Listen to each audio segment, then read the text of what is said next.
Do you know that Nike shoes, Apple Computer, and even H. Ross Perot have used government money programs to help make their millions, and you can too? I'm Matthew Lesko, and you probably see me on Oprah, Larry King, or Letterman talking about government money programs. Well, my new book shows you 15,000 programs you could use to change your life.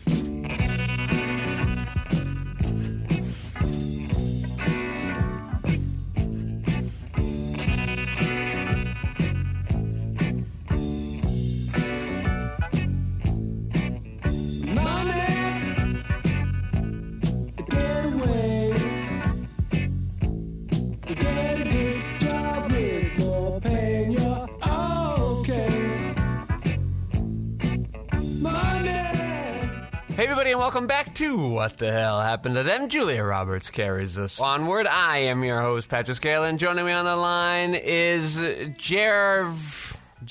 You know, you could have gone in one direction that I would have absolutely loathed, which was a Gervais. I thought you were going to call me a Gervais. Oh yeah, Ricky Gervais. Yeah. Yeah. I don't like Ricky. Ricky Martin. Oh, that's a Ricky I like. Oh, okay. I don't mind Ricky Martin. Ricky Ricardo. You know, she moved. Ah, Ricky Ricardo, another Ricky I like. All right, and of course on the audio boards is Lev Van Rensselaer reminding me to remind you that you can email the cast at whathappenedtothemcast@gmail.com. And our sponsor this week is the guy with all the dollar signs on his suits telling you how you can get money from the government. He did not give us his name. He said the suits would be enough. So I'm going to rate my Rickies for you before we get into the plot. Give me some Rickies. Ricky Ricardo, Yep. Ricky Martin, Ricky Gervais. Ricky Gervais is like way down. There's like a big gap in between Where Martin would you fit Gervais. a lime Ricky in all of that? Probably number 2. Number 2, okay. Joe, what movie are we doing this week? We're doing a Money Monster. Are you a Money Monster? Grrr. Are you part of the Money Monster Hive? I'm part of the Money Monsters. When you are walking the street at night, and behind you there's no one in view, but you hear mysterious feet at night, then the monsters are following you. Oh. Yeah. Did Rob Zombie ever finish doing that? I don't know. He was supposed to rebooting the Monsters. For TV or for film? For TV. For TV. Or What the fuck? If there were ever a medium, Rob Zombie belonged, and it was be beamed into America's house every week.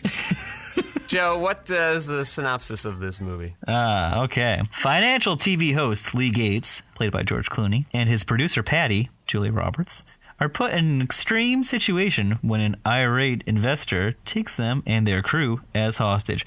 Really, he only really takes George Clooney. Well, I guess the bomb would blow up everybody. It's probably a big bomb. The fake bomb. Okay. Fake Yeah, bomb. yeah. Spoiler! I forgot it was a fake bomb the second time I watched this.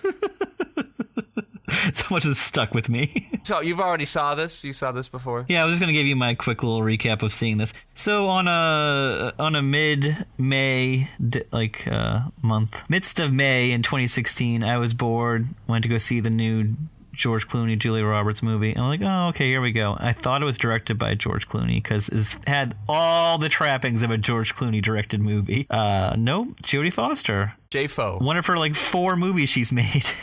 This is the one. Her movies that she's made, I don't think represent the career that she's had. They're all Clooney clones, you're saying? No, well, kind of. They're all just so middling, but whatever. Because I've seen Home for the Holidays. I would not have guessed that was hers. Yeah, it's her directing Holly Hunter and Robert Downey Jr. Okay. in the mid-90s. It's a Thanksgiving movie. I didn't know she got into directing so early. Yeah, it's 95, I want to say. She was too busy and important for Hannibal by that time, I guess. Oh, yeah, she was I'm fucking done with this shit. Yeah.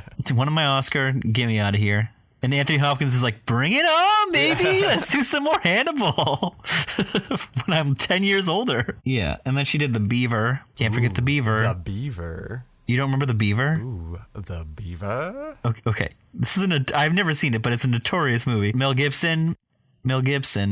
She's directing her friend, Mel Gibson. Well, he knows what women want, so it makes sense. Okay. I wouldn't go there. He has a puppet, and that's the Beaver as a puppet. Okay. Yeah. And I guess he I'll watch the movie and I'll tell you what happens. But I heard something awful happens, and I'm not sure. So I don't want to ruin what could potentially be a fun, scary ending. Okay. Sounds good. So yeah, sorry. My little thing was, I just want to see this movie. It was the usual crowd that I hang out with. You know, the matinee old people, like an older crowd. Of course. I'm the youngest one by 2 generations. Mm-hmm. And when we all left, we were like, what a weird rap song to go out on. Yeah. Well, Joe, I don't know if you know this, they're singing about money. Yeah. Which is a little the theme of the movie. Yeah. Money makes monsters out of all of us. It does. And maybe our choices, our life choices. I think this is a brilliant movie. We have somehow lined up with something that we could have never predicted. I 1,000% agree. The Oscars on Sunday night, and this show, and how live shows are put together, and it's just great. This all lined up so weirdly. Well, we'll delve into the Oscars as we explore the themes of this movie. Just before we forget, the movie does not pass the Bechdel test. Didn't think so. There are a couple moments where I thought we were getting there, but everything seems to revolve around either 3 people, George Clooney, this New York townie hostage taker, and this incredibly wealthy CEO guy. So anytime the women of note are talking, it's about any of those 3 dudes, so can't be done. I liked this movie, but I think if I had to watch it a second time like you, I would like it far less. Yeah, I didn't like it the first time, and I didn't like it the second time. I'm into it I actually, like, if I were teaching screenwriting, this is a script I think I would look at. I think it has to do a really tall ask of keeping things interesting in one location for most of its movie. I think it does a pretty good job. This is a movie where this guy could have just been like a dude, and then at the end he feels bad for this other dude, this kind of Dog Day Afternoon sort of thing. But he starts off as like this selfish asshole and then has to learn to care about this guy holding him hostage.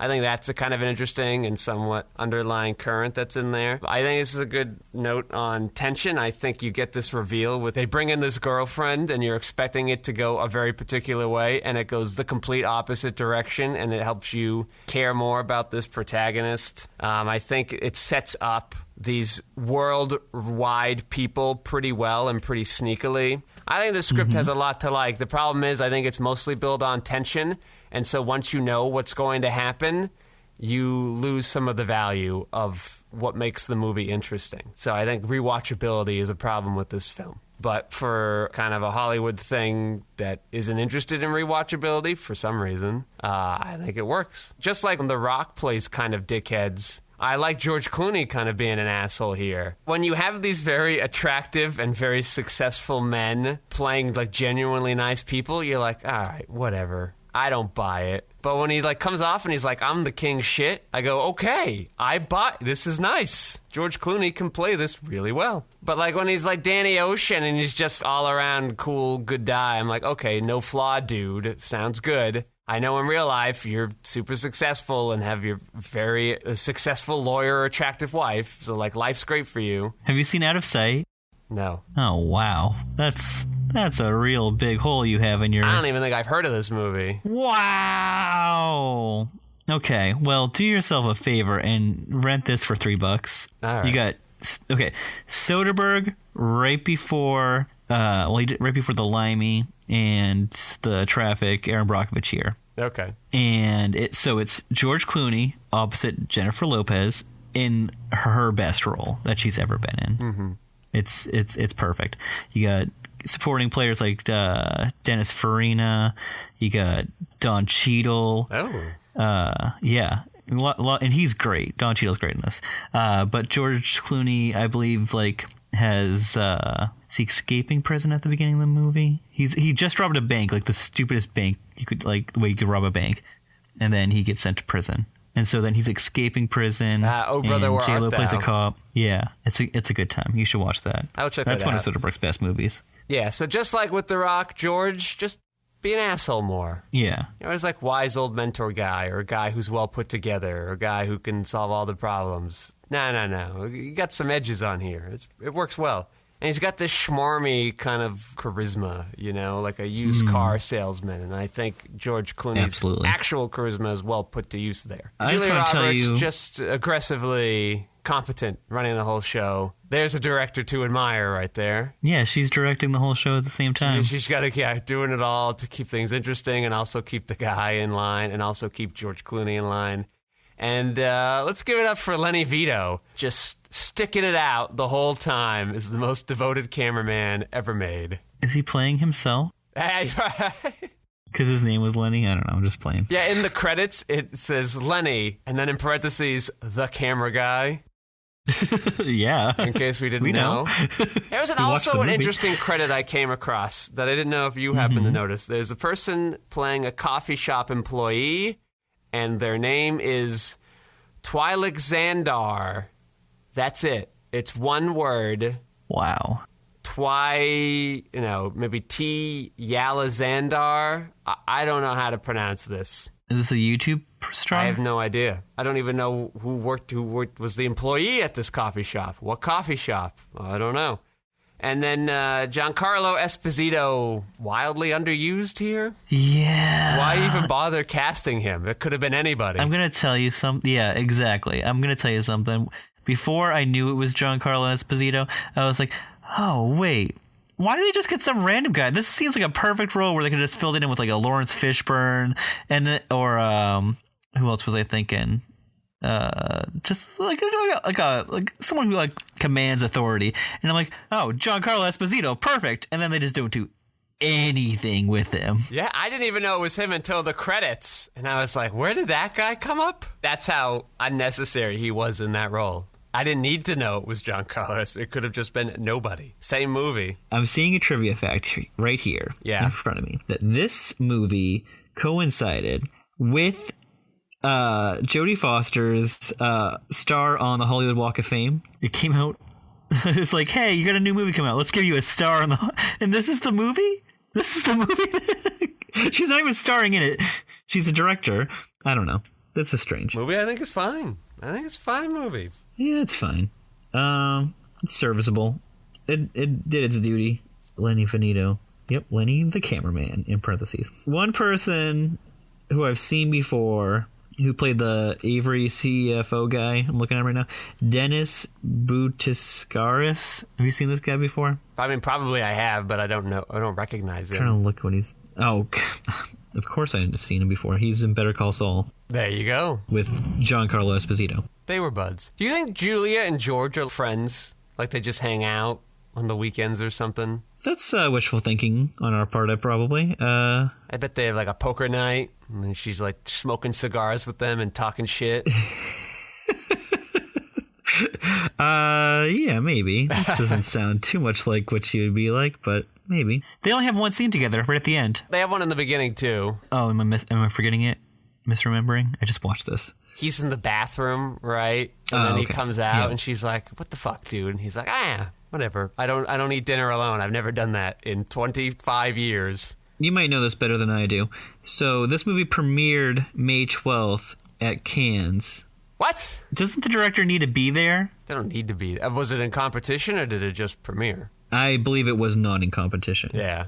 All right. I guess that makes a little more sense. Premiered in the United States May 13th, the next day. Very quick. But if you remember what I just was telling you, the week before she got her star on the Walk of Fame. She's all over the place. She had a busy week. France?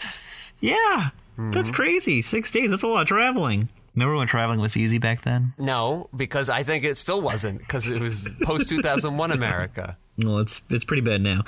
Budget. $60 million. I'm going to blow your mind then. It's like one set pretty much. I know it's in New York, but it's like one set. I just thought you got these really big actors here, and you got to do a lot with extras. $60 million. 27.4. My goodness. Listen, I think Very that's smart. Genius. I think that is a genius budget for this movie. And do you want to know what the genius box office is? $55 million. 93. Right. It's a hit. Yeah. We got a hit. You got George and Julia, and a movie coming out somewhat in the wake of Occupy Wall Street. It does make sense. Just like the end of Occupy Wall Street, the movie ends with people watching this engrossing broadcast and then going back to their daily lives. Yeah, they were already making fun of the whole situation with them. Like, they're like, oh, there's a meme already of him. Yeah, you want to know how this down. movie is old, Joe?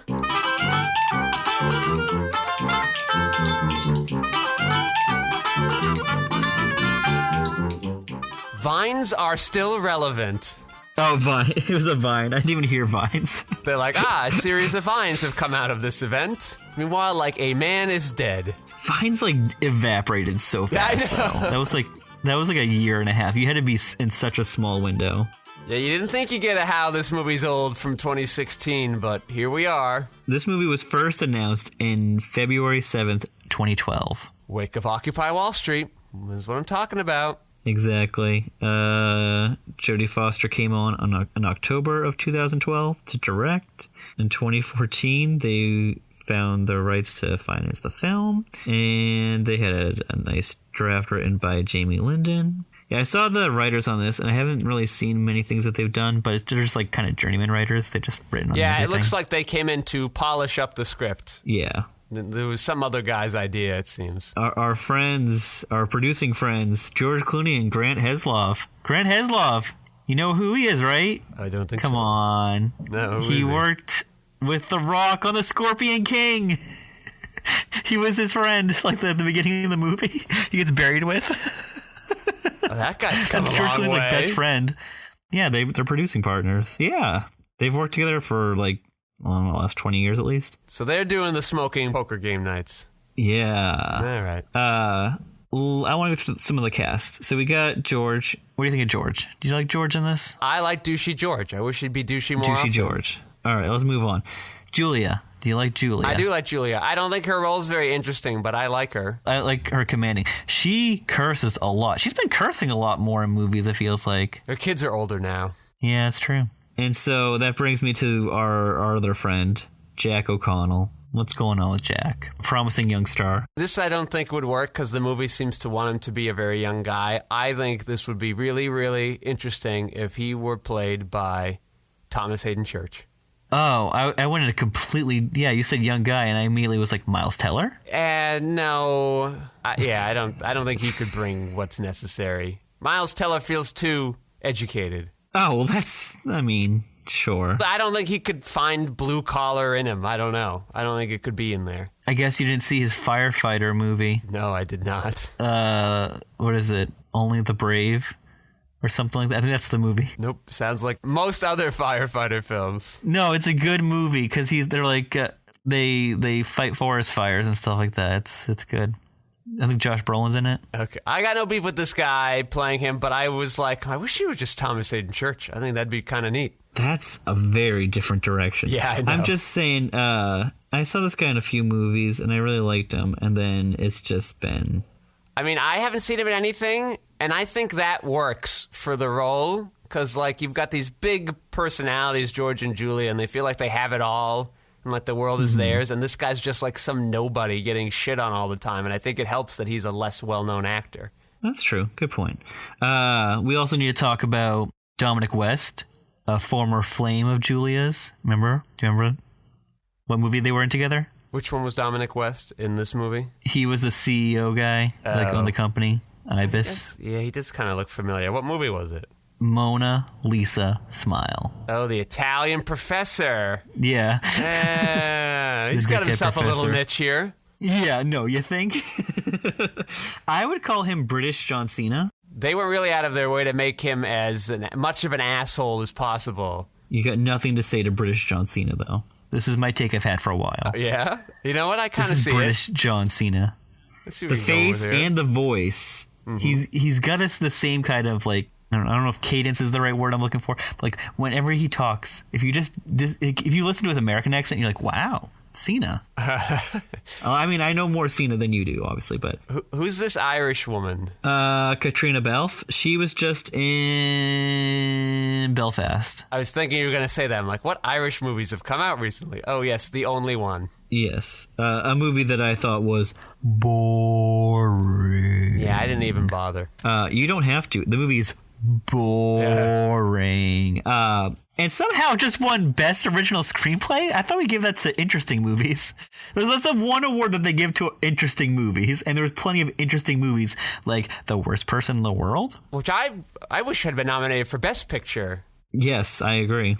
Great screenplay. Hollywood being safe and boring. Or maybe they were just like, this Thor guy, look how he turned things around. Like, shut up, Hollywood. The adapted screenplay went to Coda when Drive My Car was right there. I'm gonna blow my brains out. It's just like, I liked Coda was fine. We live in a pro-Coda world. My goodness. The schmaltziest, shittiest ending that I have seen in like the last 20 years. It was like we went nowhere. And Hollywood's just like, no. The world's so bad right now. We just want to feel good. Assholes. You effing assholes. Coda. There were so many better pictures to choose from. And it's just like, I feel like the nomination was good enough for Coda to be like, oh yeah, it's like when they job. picked The King's Speech, I just wanted to die. I'm embarrassed.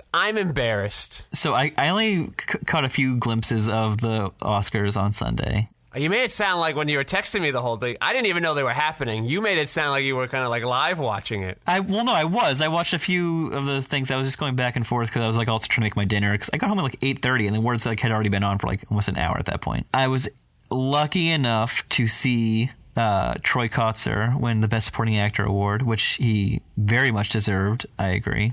I hope you agree with that. I did like that only for Coda moments did they bring on a translator. And everything else, they said, deaf people don't care about this. No, the speech that Troy Kotsur gave, the translator was like getting really worked up translating the speech, and at the same time, I'm just like, wow, this is just heartbreaking because like the stuff that happened to his father and like it was a lot, and it was very well done speech, and also I thought he was very well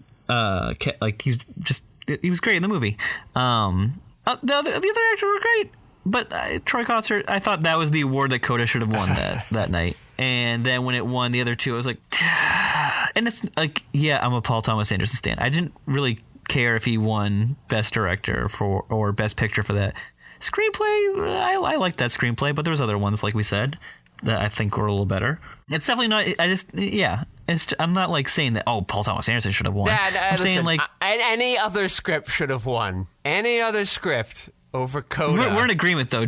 Drive My Car and The Worst Person in the World should have won. Way better than all of the other movies chosen in anywhere. I know you were Power of the Dog guy. I think those two movies far, far superior. Yeah. As much as I love Jane Campion. James Cameron. Yeah,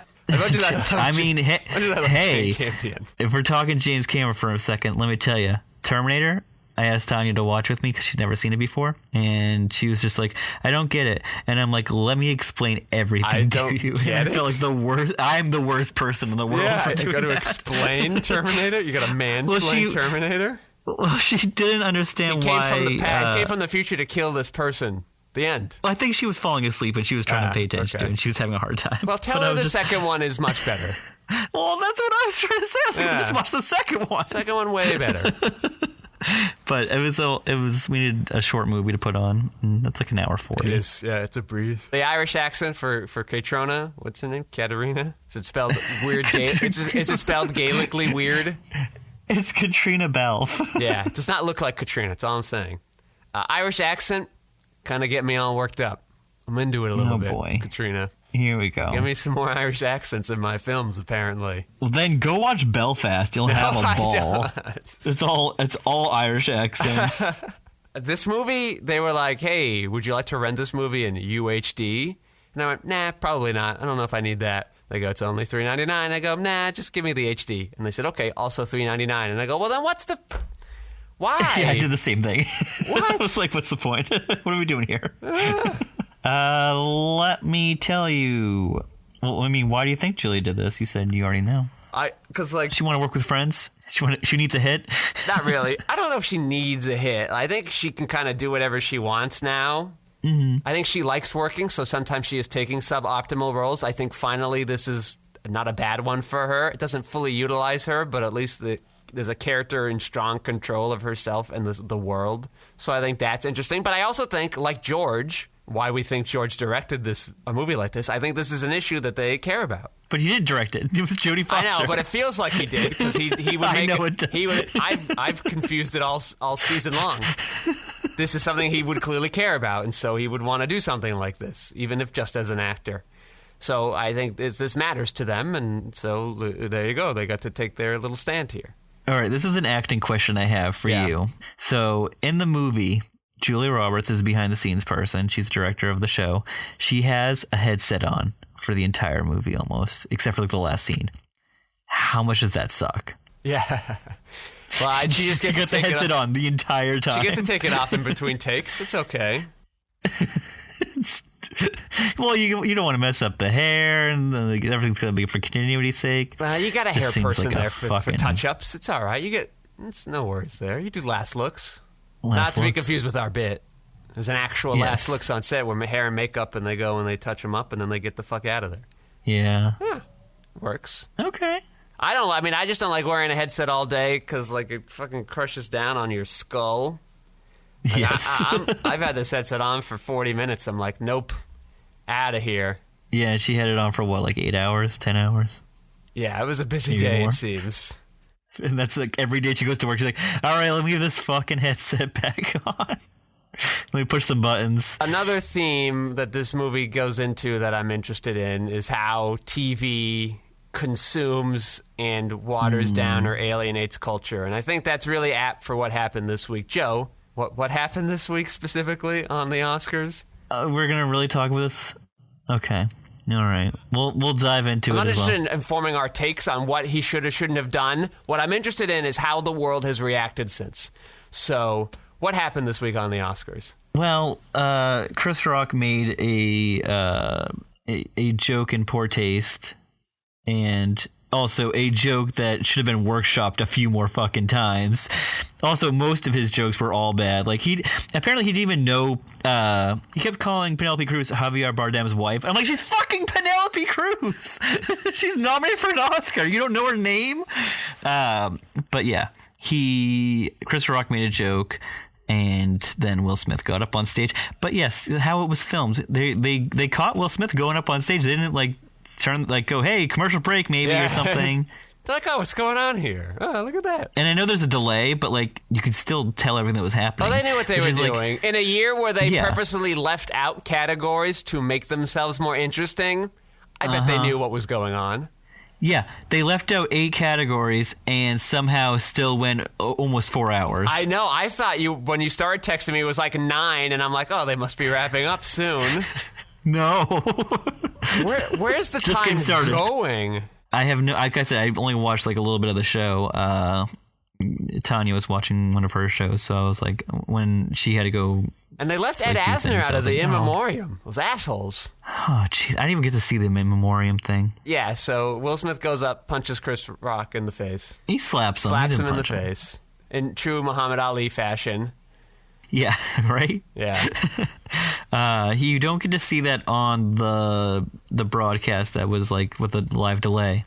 But what you do hear is Will Smith yelling, keep my wife's name out of your fucking mouth. But you don't hear the fucking bleeped out. But I'm like, what's going on? There are ways to get around that. You don't. This is all for the viral moments, and it's TV at its worst. In the outcome, scores and scores of hot and/or dumb takes coming out from everybody on either side. Too many, and it gets extremely ridiculous. But I think that obviously ties into this movie here, and everybody reacting to this guy holding the show hostage, and all the opinions formed there around the world. Also, I think of note is Will Smith then wins his award 15 minutes later, 20 minutes later. Almost exactly, and everybody is cheering and laughing and joking. And this is a culture where I think, of course someone like Harvey Weinstein could get away with what he did for years. If you're sufficiently powerful enough and or liked enough, nobody seems to care about what you do. It's kind of fucked up, Joe. Yeah, and like that he assaulted someone on like TV, and we're just like, yeah. 20 minutes later, the world's just moved on because he's just so damn likable. Like, it wasn't the award fine that was always going to be there, but I feel like if I'm in the audience, I'm like, shit, where's this going to go? I'm not cheering or anything. I'm just on the edge of my seat, not knowing where the night's going to go to after that. And everybody's just like, great, yeah, Will, you deserve it, blah, blah, blah. Which, I think he did, but not for this movie. Yeah, King Richard. I liked King Richard. Like, he probably should have won for a different, better movie, but what can you do? What was your Will Smith performance that you liked the most? What's that movie he does? The grams? 21 grams? Is that it? Wow, no, that's... No, that's not it. 7 pounds? 7 Anything pounds. 7 pounds? 7 pounds, Yeah, or Ali, or there's another one. Ali's really good. Like is it like something like The Pursuit of The Happiness? Pursuit of Happiness. Yeah, that one I think would be fine. Yeah, any of those. I really liked King Richard. I thought that was really good. Yeah, okay.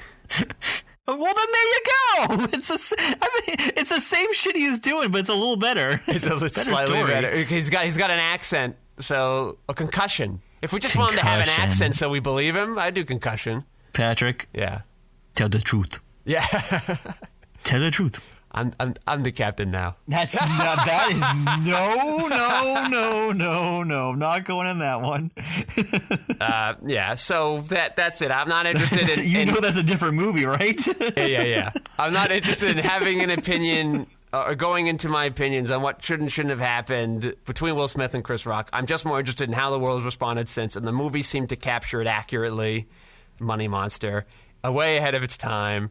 And how we consume it and then throw it away and go about it and as if it's never happened. Very depressing. All right, Joe, speaking of Chris Rock, we have to go and do a Rock Watch. Yes,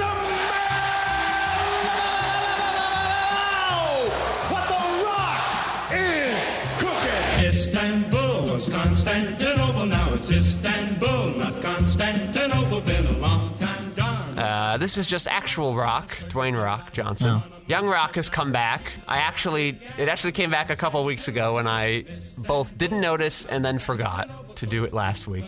So I know what we've all been thinking about. Did The Rock become president? Well, they found a good way to stretch it out. The season 1 ends right before the announcement of who is the president happens, and then this season begins, and it turns out it's 2 weeks before Election Day. And Randall Park has gone to The Rock's private estate for an in-depth exclusive, and I think that's going to be the crux of the whole season, is this 2-week retreat Randall Park has. Here's some stuff that happens, basically. The Rock goes... Okay. The Rock has... did The Rock's father win, like, a tag team thing with someone named Tony Atlas? Tony Atlas, yes. Atlas. Yeah, so it looked like Young Rock was also fighting a little bit in that match. Did that actually happen? That would not make any sense. He would have been really little. They have yeah, exactly. But I think that was part of the gimmick. Is he oh, okay. Both those guys were that. getting defeated, and then they tag in Young Rock, and he goes and beats up some dudes. Wrestling beats up. So there was that, and then it looked like The Rock's dad was jealous of Atlas for something, but they don't have enough time because they have to do all 3 storylines. So in that one, then in the High School Rock, by the way, is bulked up quite a bit. Doesn't quite make sense with the timeline. Over the summer, but this seems to be in the Nashville days, right before they went to Pennsylvania. Mm-hmm. I don't know if you know anything about that timeline. I do not know too much about Young Rock. Yeah. I guess I should watch the show. Yeah, that's okay. So there was that. And then we have... and there's a guy named Downtown Bruno. Is this a wrestler of some sort? Think so. The Rock seemed to refer to him as an old-time family friend, and then Father Rock calls him a heel, so he's I can't be seen with him in public. Oh, because kayfabe's still alive. Kayfabe? Yes, kayfabe is in wrestling when you still believe that the storylines are real. Okay, I see. I got you. And then we have The Rock after college, and he goes to play for the Calgary Stampeders, very briefly, it sounds like. Yep. And on the team, of course, was multiple Grey Cup champion Doug Flutie, who would later become a quarterback in the NFL as well, a very middling one. And then another NFL player was on that, Jeff Garcia.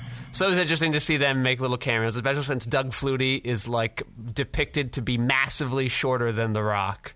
Is he? It's almost like comic. I don't know Doug Flutie's height. Usually the quarterbacks are pretty tall guys, so it was interesting to see him. Yeah.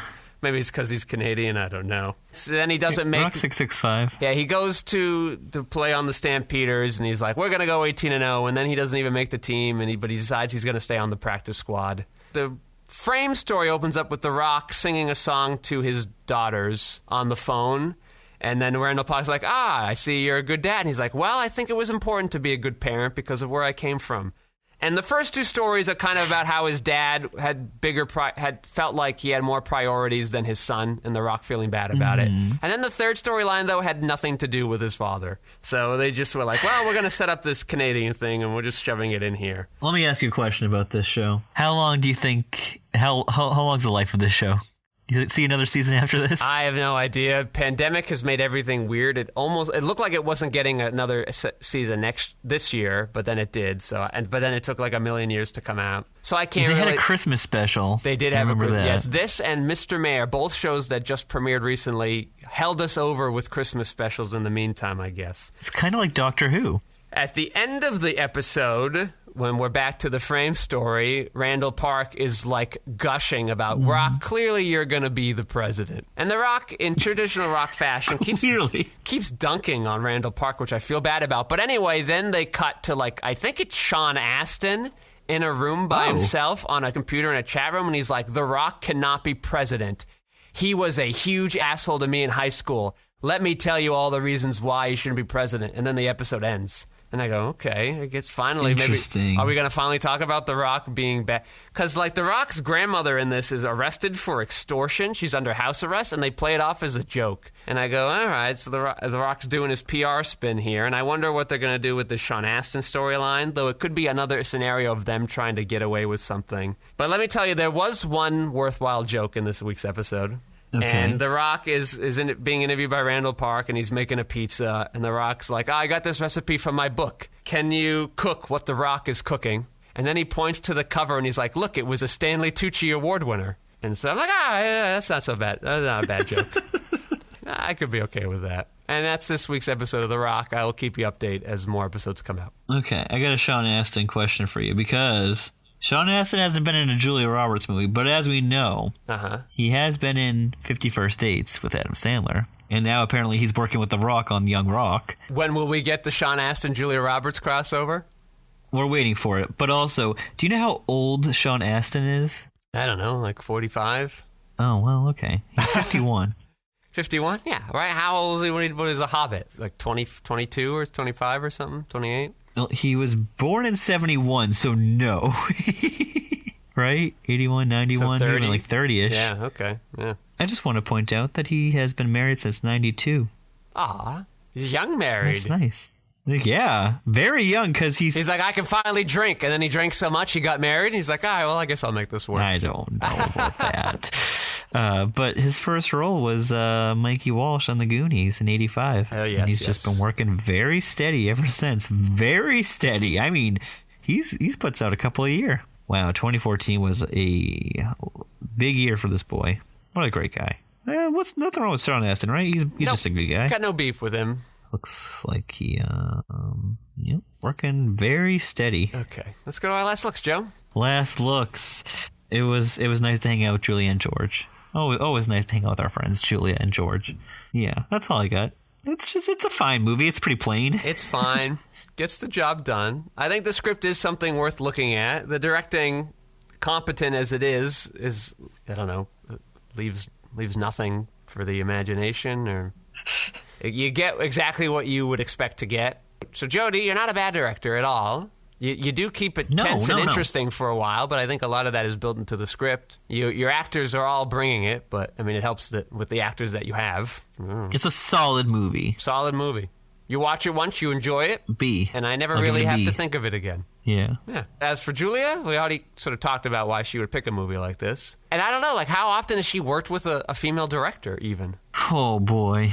I mean, that alone could be of interest. Yeah, definitely. Yeah.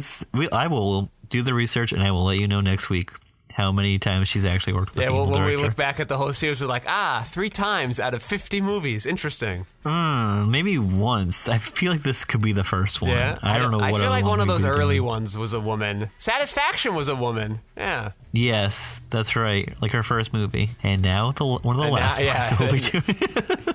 And then 30 years went by, and then another female director came along. Yeah, that's crazy. Well, Ricky Gervais, I'm glad you were able to join us this week. And thanks for stopping by. I'd like to thank Lev Van Rensselaer for keeping us sound so slippery smooth on those audio boards. And I am your host, Patrick Skeyhill. You can find my features, documentaries, short films, video essays, animations, behind-the-scenes footage, and so much more at QuixoticUnited.com. And now all of our audio-related material on our sister YouTube station, Quixotic Harmonics. Thank you all for listening. Joe, say goodnight. Good night. There go Mase, there go your cutie.